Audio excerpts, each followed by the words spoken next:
I am greatly indebted to the council and management of this great center of learning and research for the opportunity to give this lecture as part of the 5th convocation ceremonies of the university. My special gratitude to Professor Fatima Batul Mukhtar, the dynamic Vice-Chancellor of this university, not only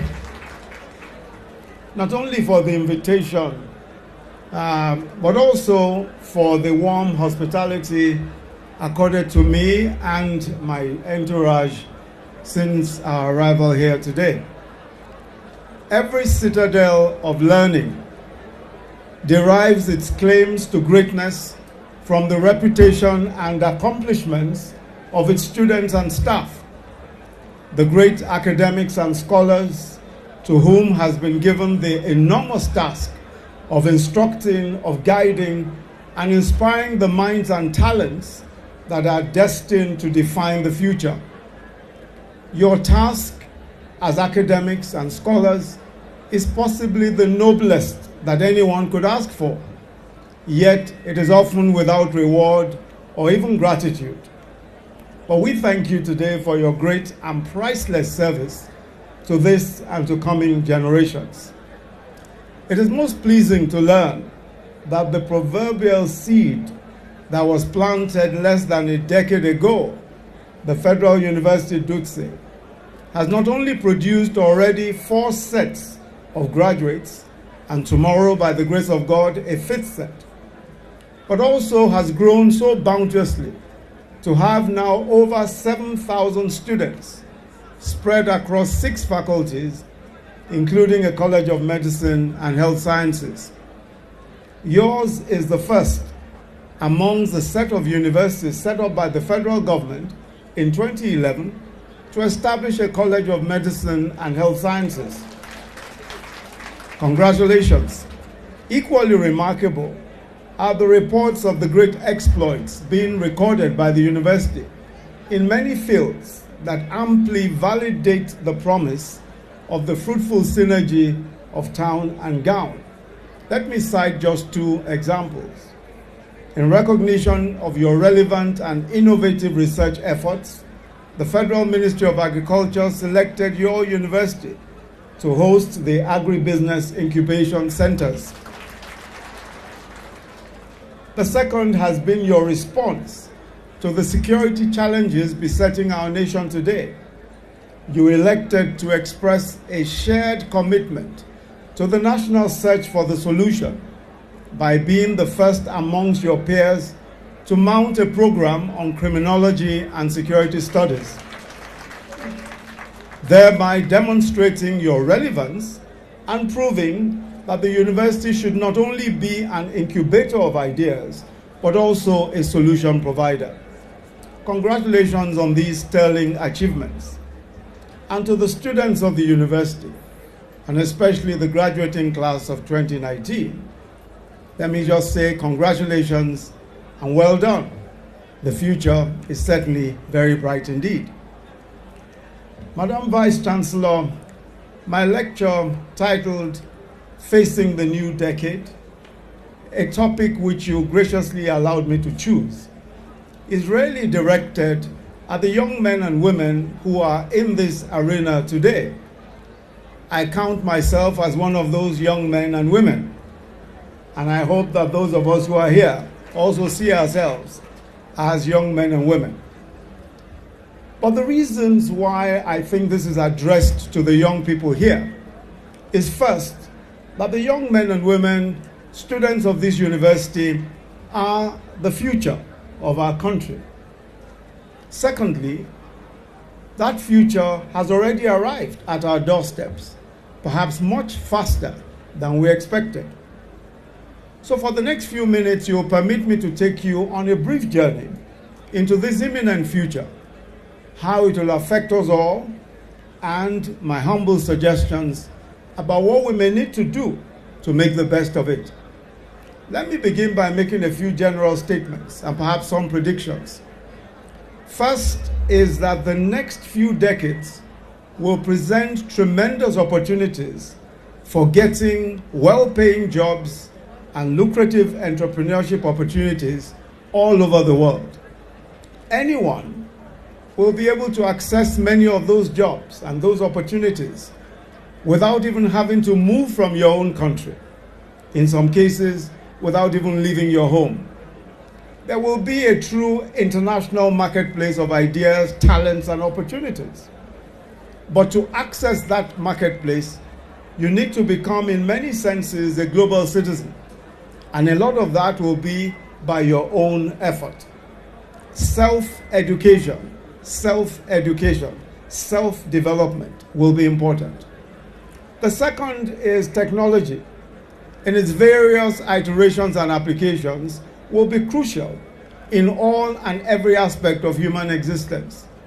The greater our access to technology, our adaptation and application of it to the ideas that we have, the more successful we are likely to be. The third is that we are today in the most advanced moment in human history. And on a daily basis, knowledge and its application grows in leaps and bounds. For the first time in human history, any one of us can be heard or seen all over the world by live streaming without owning our own satellite TV station. We can share ideas with millions of people in seconds on Facebook or on Instagram. It was Arthur Clarke, the British science fiction writer, who said that any sufficiently advanced technology is not different anymore from magic. If you follow some of the trends today in technology over the past years in particular, much of that statement is true. As the coming years look set to be one of the most spectacular magic shows ever. Last year, DeepMind, which is a learning outfit, announced that one of its healthcare algorithms could detect over 50 eye diseases as accurately as a trained doctor. Only recently, we witnessed the trial run of an artificial intelligence news reader on the Chinese Xinhua news station, and the unveiling of a digital assistant that can mimic the voice of human beings with uncanny likeness. It is called the Google Duplex. There are provinces in China that are now trying out artificial intelligence teachers in remote villages where graduates and young people are not likely to stay. In 2018, there was a world first, the first in the history of mankind, an artificial intelligence system engaged in a two-way debate with a human opponent. The fourth and perhaps the most important point that I wish to make to you is that the abundance of natural resources, such as we have in Nigeria, oil and several minerals, even talent, mean little, if nothing or nothing, unless we are able to creatively and by using innovation and adding value, add to whatever it is that we have in terms of talent or resources. Let me put it differently. The difference between poverty and wealth, or mediocrity and high achievement, is creativity, or the capacity and willingness to add value. This is the reason why the manufacturers of Apple, the Apple iPad or the Apple iPhone, make more money in 4 months than Nigeria earns from oil in 1 year. Apple sells the product of the ingenuity of the human mind, ideas translated to products, services, and solutions that millions of people are prepared to pay for. And because the capacity of the human mind for creativity and generation of ideas and for innovation and invention is limitless, the source of wealth of innovation companies and individuals is also limitless. On the other hand, oil drilling and selling and other extractive activities without adding value by refining and developing a whole petrochemical ecosystem cannot yield optimal profit or create the jobs and wealth.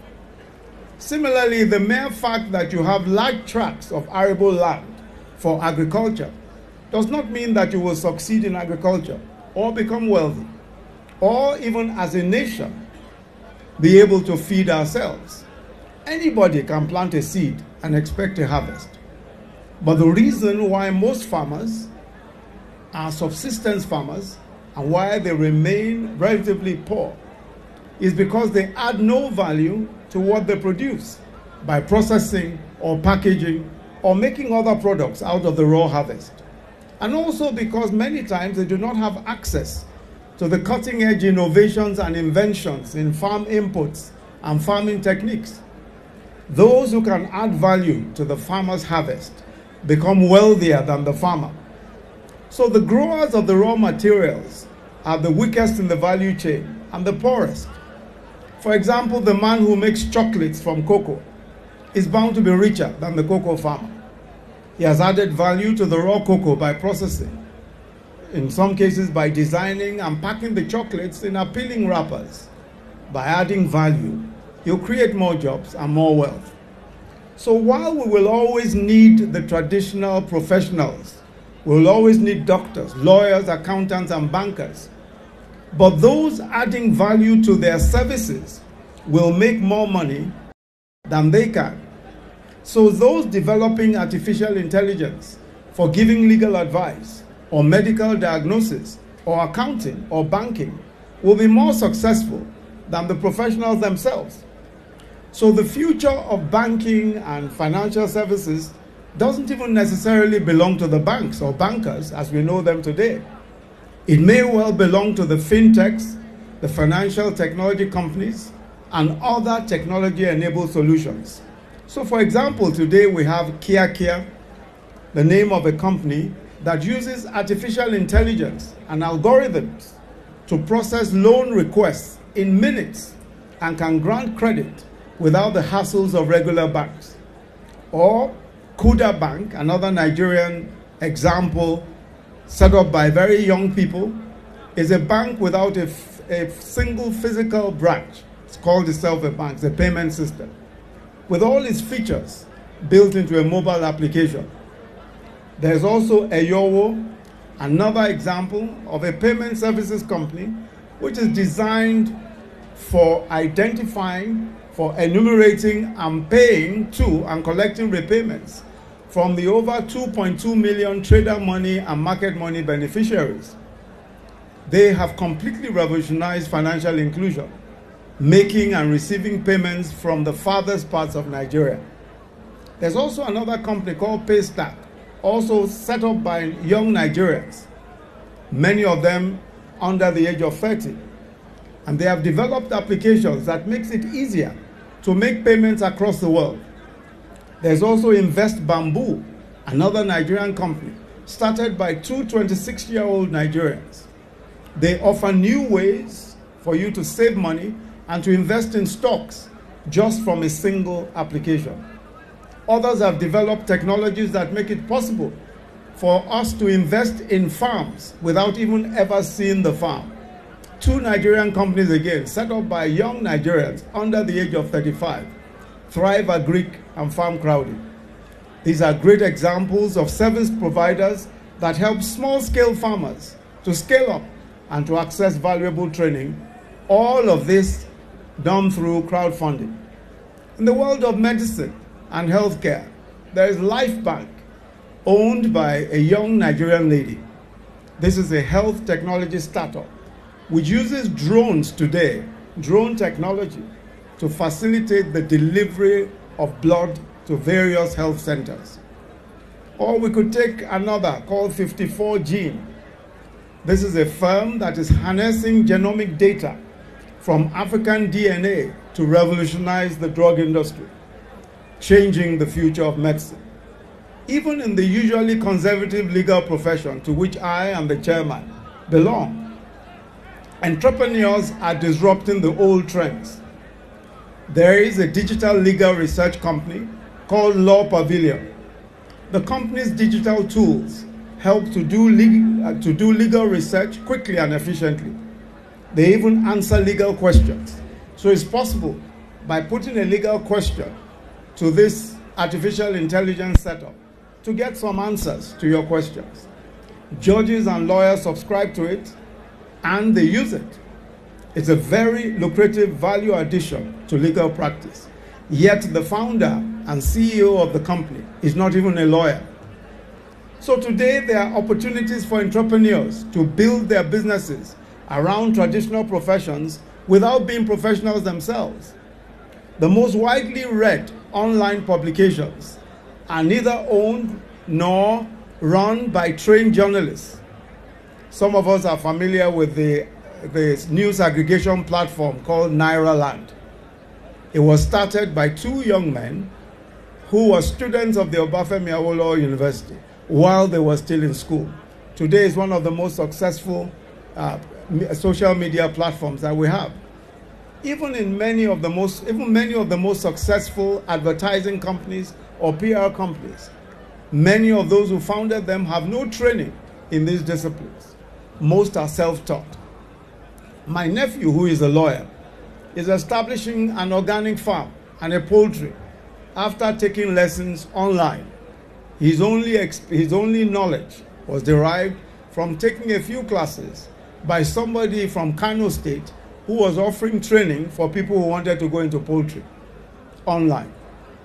But let me also direct our minds, especially the minds of those of us who are here, the young men and women who are here, to the new opportunities that are being created every day. Data science is one big area. Currently, whenever you use the internet, you leave vast amounts of your personal data online. And in the near future, companies will need data scientists to go through all of this information and to generate answers to business questions and to make recommendations based on their findings. Many businesses already spend a lot of time and money going through people's data so that they can sell them products. This is a new area of opportunities for jobs. Another big area is content production, 3D and 2D animation, virtual effects and special effects, as well as augmented reality and virtual reality. The use of animation in education, in entertainment, and media is growing in leaps and bounds. Those who can create content with animation are being and will be much sought after, especially in the years to come. According to a recent survey by the US Bureau of Labor Statistics, multimedia artists and animators are amongst the highest paid within the US workforce. This has translated to more jobs for animators in emerging economies such as India, Vietnam, and now Nigeria.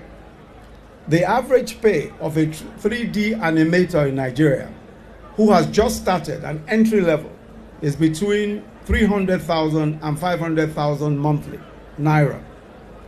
Now, what has happened also is that in our training of Empower beneficiaries, we set aside a fair amount of money to train animators. And we've carried out two sets of training, one in the north and one in the south of Nigeria. In total, we have trained over 25,000 young men and women in animation. Also remember that content is becoming more in demand with the streaming wars that are taking place now, with Netflix, with Disney, and only recently Airtel, our phone provider, has launched its own streaming service in Nigeria. Then we have the whole range of cybersecurity, another big area of opportunity. Today, there are new opportunities for cybersecurity specialists. How is that? With each technological advance comes the addition of more security risks just to store the information and to keep the information secure. Therefore, cybersecurity will continue to be a growing sector. In this sense, each country will have its own specific regulations, just as we have, and many other international regulations, which will ensure that professionals with an advanced technological background capable of nullifying new threats that are posed to both technology and people will be in demand all the time. How about 3D printing? 3D printing is also becoming an area of great need. And it will become even more relevant and fundamental in the future, especially when you compare it with artificial intelligence and robotics.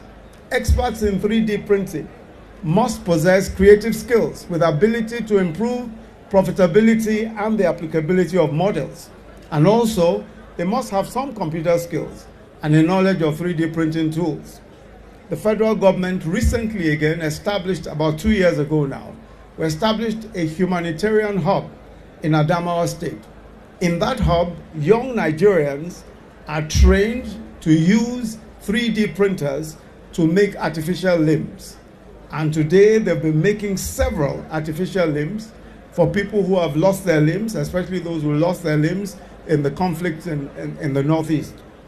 And this is a growth area. And I'm sure that it will continue to grow because 3D printing can be applied in so many different ways and for so many different purposes. Experts are required in 3D printing, and it doesn't take a year to even learn to use 3D printers. Madam Vice-Chancellor, the technical revolution from the last few decades has considerably changed the business and cultural world. Currently, we live in an application economy as a result of the amount of technology and mobility that surrounds us, with all of our smartphone applications that we depend on for everything, from mobile banking to even health monitoring these days. As such, it's difficult to find a reason why one should not try to find something that is related to technology to do, especially when we consider that it's already present in practically everything we do, from our professions, in our companies, to our personal lives as consumers.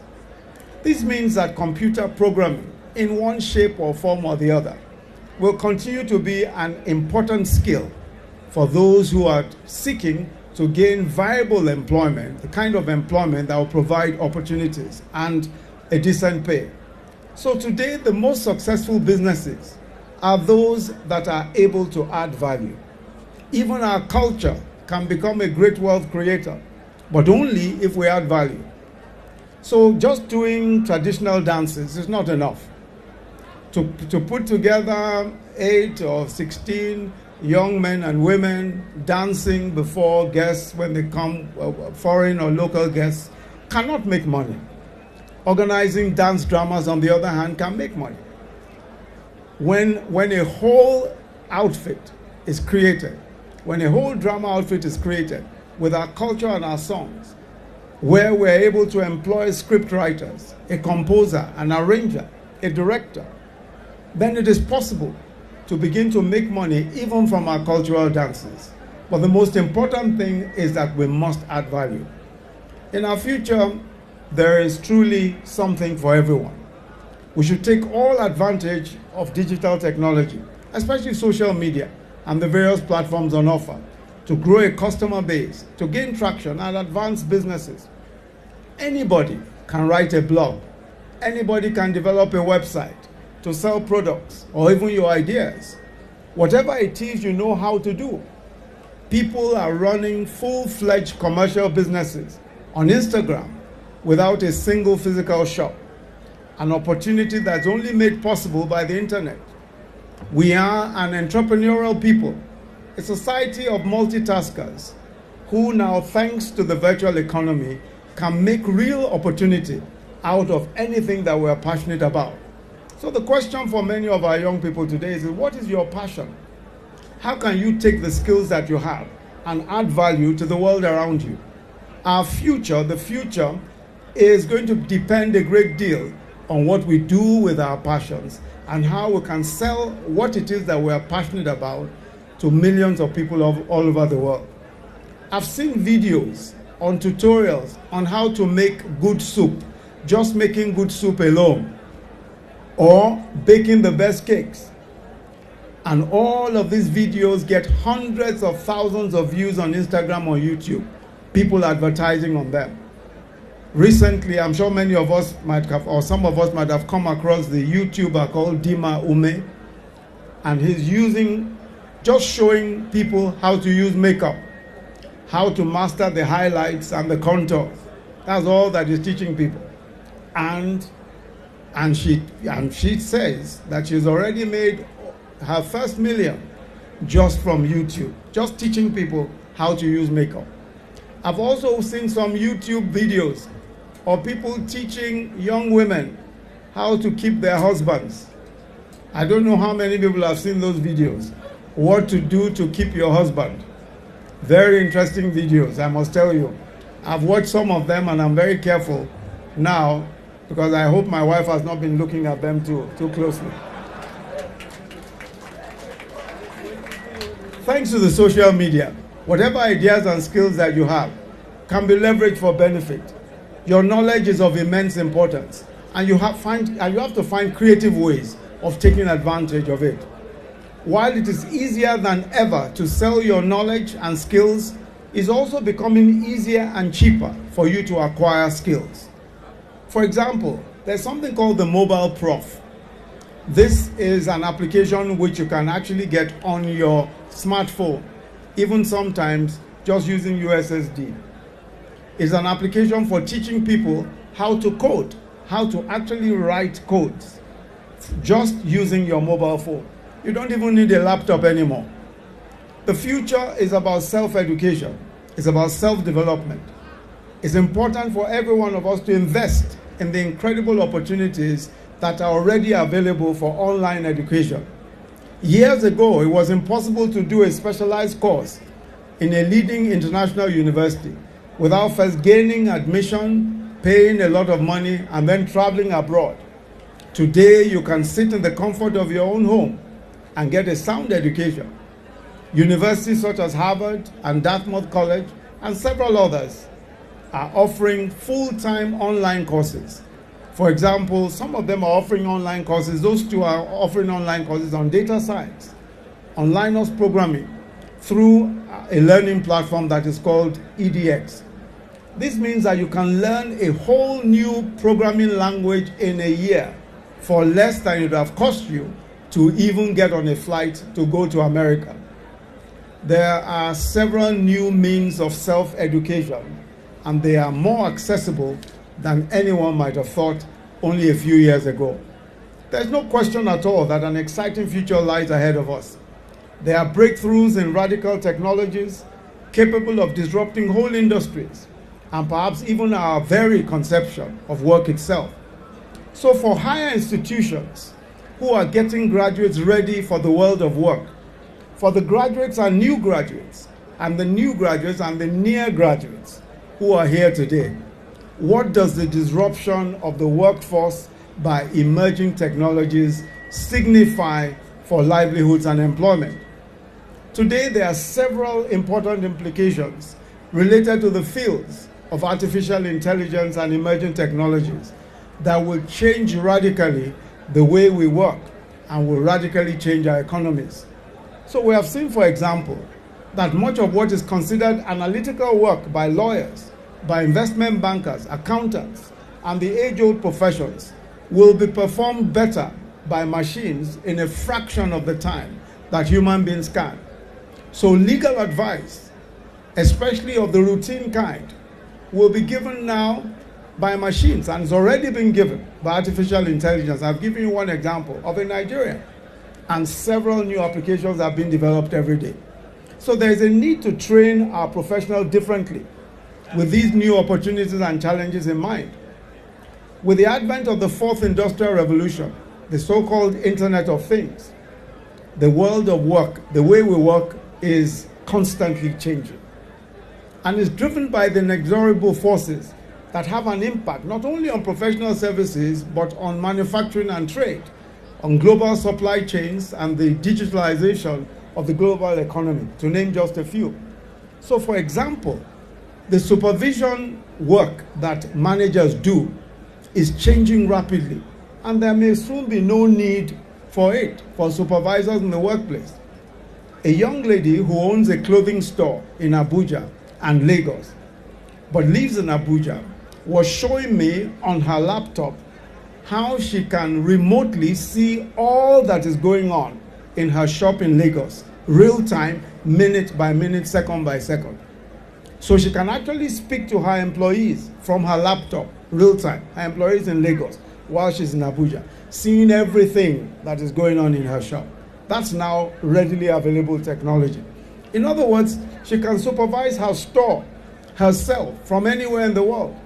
So the type of manager that you will now need going forward will be a different type. Supervisors will become irrelevant. Education today must therefore be education for employability.